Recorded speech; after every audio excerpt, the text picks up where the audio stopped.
Okay, तर मित्रांनो MG ने जुन्या हेक्टरला केलेले आहे बाय बाय आणि नवीन हेक्टर आलेली आहे जिचं नाव आहे टॉम हॉक. तुम्ही डिझाईन पाहू शकता. ही इलेक्ट्रिकमध्ये आहे, सोबतच प्लग इन हायब्रिड इंजिन सोबत सुद्धा जर पाहिलं तर ही गाडी लॉन्च करण्यात आलेली आहे. आज आपण EV बद्दल माहिती घेणार आहोत, रेंज, प्राइसिंग वगैरे काय आहे. सो बेसिकली मी तुम्हाला आधी प्राइसिंग सांगून देतो. ही गाडी जर पाहिली तर 5 सीटर आणि 7 सीटर अशा ऑप्शनमध्ये असणार आहे.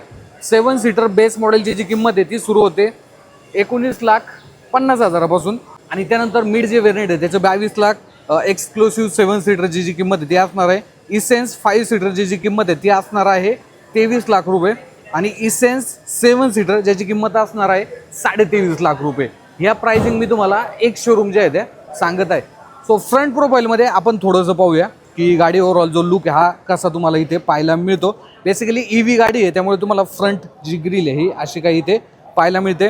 360 डिग्री कॅमेराचा फीचर आहे. सो इथे तुम्हाला कॅमेरा जो आहे तो ऑफर करण्यात आलेला आहे. MGचा लोगो तुम्ही पाहू शकता, इल्युमिनेटेड आहे आणि ओव्हरऑल जी पेंट क्वालिटी वगैरे तुम्ही जर पाहिली ना ती देखील तुम्हाला चांगली तुम्हाला इथे पाहायला मिळते. सोबतच ॲडास लेवल 2चे जे फीचर्स आहेत ते सुद्धा ही गाडी ऑफर करते बरं का. सो तुम्ही तिथे जो कॅमेरा बेस आहे तो पाहू शकता. तुम्ही हे DRS पाहू शकता आणि हे ॲज अ टर्न इंडिकेटर म्हणून देखील काम करतात आणि प्लस प्रोजेक्टरमध्ये जे LED लाईट्स आहेत या तुम्हाला इथे 2 मिळून जातात, हाय बीम आणि लो बीमसाठी. सोबतच इथे तुम्हाला फ्रंट जे पार्किंग सेन्सर आहे ते देखील ऑफर करण्यात आलेले आहेत. सोबतच इथे एअर वेंट्स आहे. सो आतल्या साईडला हवा जाण्यासाठी चांगल्या पद्धतीनं जे इथे जागा आहे ती देण्यात आलेली आहे. आणि गाडीमध्ये जर पाहिलं बोनटच्या खाली जो फ्रंट आहे तो काय अजून दिलेला नाही कंपनीने. माझ्या मते तो द्यायला पाहिजे होता. आतमध्ये जर पाहिलं पूर्णपणे एम्प्टी जे आहे ते असणार आहे. त्यानंतर साईड प्रोफाईलमध्ये येऊया. साईड प्रोफाईलमध्ये 7 सीटरमध्ये ऑप्शनमध्ये जर पाहिलं तर ही गाडी तुम्हाला सर्वात मोठा जो व्हील बेस आहे तो ऑफर करते. आता डायमेन्शनमध्ये जर पाहिलं तर ते देखील मी तुम्हाला एकदा सांगून देतो. जसं की याच्या कॉम्पिटिशनमध्ये जर पाहिलं जी कियाची कारंज क्लाविस EV आहे किंवा आपण महिंद्राची जी XEV 9S आहे 7 सीटरमध्ये त्याच्या कॉम्पिटिशनमध्ये विचार केला तर इथे तुम्हाला जो व्हील बेस आहे तो मिळतो 2810 mm. सो व्हील बेस मोठा असल्यामुळे आतमध्ये स्पेस मॅनेजमेंट देखील तुम्हाला चांगल्या पद्धतीनं पाहायला मिळतं. लेंथ जर पाहिली तर 47-45 mm पूर्णपणे लेंथ आहे. विड्थ जर पाहिली गाडीची तर ती असणार आहे 1850 mm आणि उंची जर पाहिली तर 1770 mm पूर्णपणे गाडीची जी उंची ती असणार आहे. सो तुम्ही पाहू शकता हाईट वगैरे माझ्यामध्ये चांगल्या पद्धतीने या ठिकाणी तुम्हाला पाहायला मिळते. अलॉय व्हीलचं डिझाईन आपण पाहून घ्या. सो असे काय अलॉय व्हील तुम्हाला इथे पाहायला मिळतात. R18 साईजचे 225 55 R18चा जो टायर प्रोफाईल आहे हा तुम्हाला इथे पाहायला मिळतो. आणि कॅलिपर जर पाहिले तर हे रेड कलरमध्ये इथे देण्यात आलेले आहेत जे की माझ्या मते एक ओव्हरऑल डिझाईन जर पाहिलं चांगलं तुम्हाला पाहायला मिळतं. ORM जर पाहिले अगेन इथे तुम्हाला जो कॅमेरा आहे तो मिळून जातो. ग्लास एरिया तुम्ही पाहू शकता, बऱ्यापैकी मोठा ग्लास एरिया तुम्हाला मिळून जातो. आणि इथे ना जे सनशेड आहे ते देखील इथे ऑफर करण्यात आलेले आहे जे की माझ्या मते एक चांगलं जे फीचर आहे ते होऊन जातं. त्यानंतर रिअरमध्ये जर पाहिलं तर इथे देखील डिस्क ब्रेक आहेत आणि कॅलिपर जर पाहिले तर रेडमध्ये तुम्हाला इथे पाहायला मिळतात. रिअरमध्ये जर पाहिलं अगेन इथे पूर्णपणे LED ज्या लाईट्स आहेत त्या पाहायला मिळतात. ओव्हरऑल चांगला जो फील आहे हा देतात आणि हा एक कनेक्टेड नाही बरं का. सो पुढचे जे फेसलिफ्ट देईल त्याच्यामध्ये तुम्हाला कनेक्टेड मिळणार आहे. ॲडास आणि EVची ब्रँडिंग इथे देण्यात आलेली आहे आणि हेक्टर नाव इथे आहे. बरं झालं MG इंडिया तुम्ही इथे मोठं जे नाव देता ना हेक्टर, ग्लॉस्टर ते इथं दिलेलं नाही. चांगल्या पद्धतीनं छोटं नाव असेल तर माझ्यामध्ये चांगलं जे ओव्हरऑल दिसायला चांगली दिसते गाडी. पॉवर टेलगेट तुम्हाला इथे मिळून जातो. त्यानंतर स्पेस तुम्ही पाहू शकता, हा बेसिकली चार्जर आहे. ओके, आता 7 सीटर तुम्ही जर गाडी घेतली तर एवढा काय तुम्हाला जो स्पेस आहे रिअर साईडला तो मिळून जातो. इथे काही ॲक्सेसरीज आहेत ते ठेवलेले, टायर पंक्चर किट आणि गाडीमध्ये जे स्पेअर व्हील आहे का ते आहे का पाहूया. ओके, स्पेअर व्हील इथे देण्यात आलेला आहे बट ते छोट्या साईजचं आहे बरं का. एवढी साईज तुम्हाला मिळून जाते बट ठीक आहे. स्पेअर व्हील देण्यात आलेलं आहे.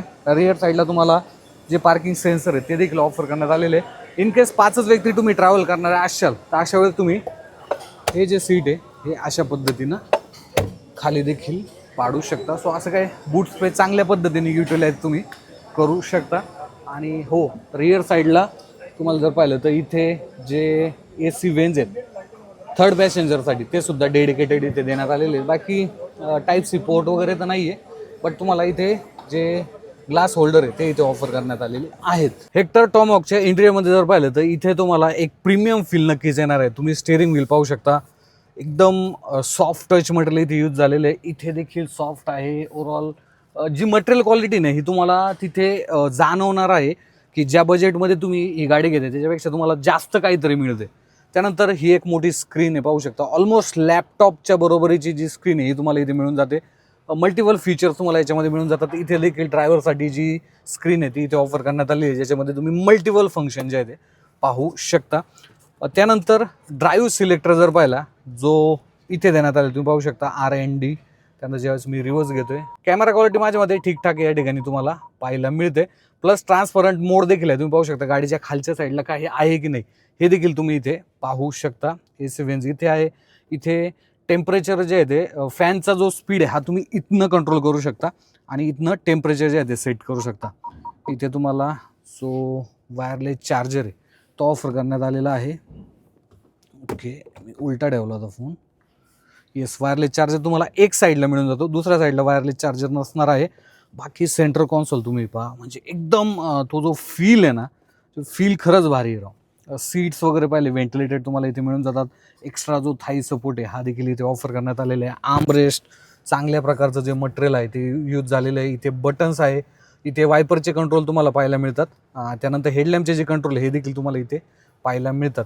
फायनली ORMचे कंट्रोल देखील तुम्हाला इथे ऑफर करण्यात आलेले आहे ड्रायव्हर साईडला. आणि चारही ज्या विंडो आहेत हे ॲटो अप ॲटो डाऊनच्या फीचरसोबत तुम्हाला या गाडीमध्ये ऑफर करण्यात आलेले आहेत.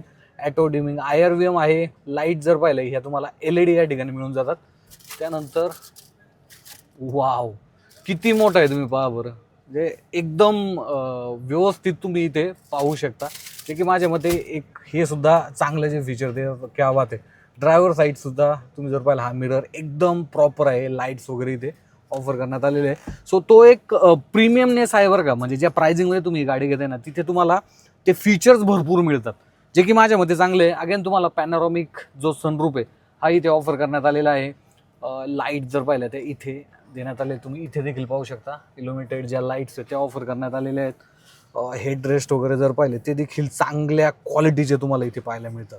ग्लब बॉक्स जर पाहिला तर तो तुम्हाला असं काही इथे पाहायला मिळतो, तो की ठीकठाक मोठा आहे, जास्त मोठा नाही आहे. बट मटेरियल क्वालिटी चांगली आहे बरं का. Is no doubt unmatched material quality. आणि सीट ओके, टिल्ट आणि टेलिस्कोपिक जे स्टिअरिंग आहे तुम्ही ॲडजस्ट करू शकता. बाकी हेडरूम वगैरे चांगलं आहे, नो डाऊट. इलेक्ट्रिक जे सीट्स आहे हे तुम्हाला ड्रायव्हर आणि को ड्रायव्हर हे मिळून जातं. व्हेंटिलेटर सुद्धा आहे. सो असं काय स्टिअरिंग व्हील तुम्हाला इथे पाहायला मिळतं. सेकंड रोमध्ये जर पाहिलं तर इथे देखील स्पेस चांगलं आहे बरं का. म्हणजे ओव्हरऑल हाईट वगैरे जर पाहिली, तुम्हाला थाई सपोर्ट पाहिला तो देखील चांगला इथे पाहायला मिळतो. आणि थँक्यू MG. इथे तुम्ही टाईप A आणि टाईप C अशा 2 ज्या पोर्ट्स आहेत त्या दिलेल्या आहेत. इथनं तुम्ही टेम्परेचर जे आहे ते सेट करू शकता. आणि टेम्परेचर बेसिकली सेट नाही करू शकत, बट तुम्ही जो फॅन स्पीड आहे तो कमी जास्त या ठिकाणी करू शकता. बाकी मोबाईल ठेवण्यासाठी ना इथे तुम्ही त्या डोअरमध्ये जर पाहिलं तर तिथे जागा देण्यात आलेली आहे. सो चांगल्या पद्धतीने तुम्ही तुमचा मोबाईल तिथे ठेवू शकता. AC वेन जर पाहिलं तर इथे रूफमध्ये देण्यात आलेले आहेत. ओव्हरऑल वर्किंग वगैरे त्याचं चांगलं आहे. 6 एअरबॅग गाडीमध्ये स्टँडर्ड जे आहे ते तुम्हाला मिळणार आहे.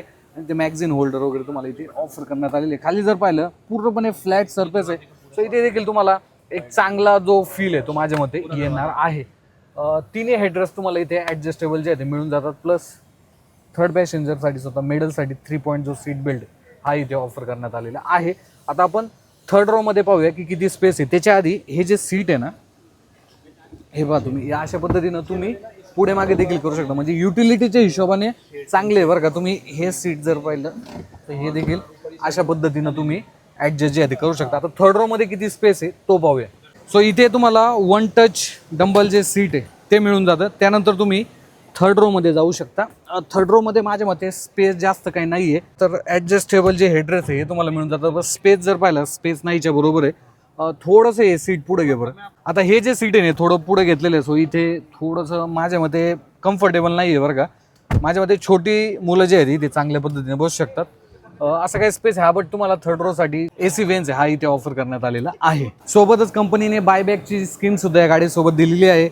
3 वर्ष अनलिमिटेड किलोमीटरची वॉरंटी येते. तुम्ही एक्सटेंड देखील करू शकता 5 वर्षापर्यंत. बाकी 3 वर्षाचा रोड साईड असिस्टन्स असेल किंवा 3 फ्री लेबर सर्व्हिस असेल तर या गाडीसोबत जे आहे ते ऑफर करण्यात आलेले आहेत. सो बेसिकली 20 ते 25 लाखाच्या बजेटमध्ये जर पाहिलं तर MGने हेक्टर टॉमॉक सोबत EVमध्ये जर पाहिलं तर चांगला एक जो ऑप्शन आहे हा अवेलेबल करून दिलेला आहे. बेसिकली कियाची कारेन्स जी क्लाविस EV आहे किंवा जी महिंद्राची XUV 9S आहे किंवा विनफाजची जी EV7 जी आलेली आहे VF7 जी आलेली आहे त्या गाड्यांना कॉम्पिटिशन माझ्या मते ही गाडी स्ट्रॉंग देऊ शकते बरं का. या गाडीबद्दल तुमचं काय ओपिनियन मला कमेंटमध्ये सांगा आणि अशाच प्रकारच्या माहितीपूर्ण व्हिडिओसाठी सबस्क्राईब करायला विसरू नका. आपला मराठमोळा YouTube channel Marathi car news.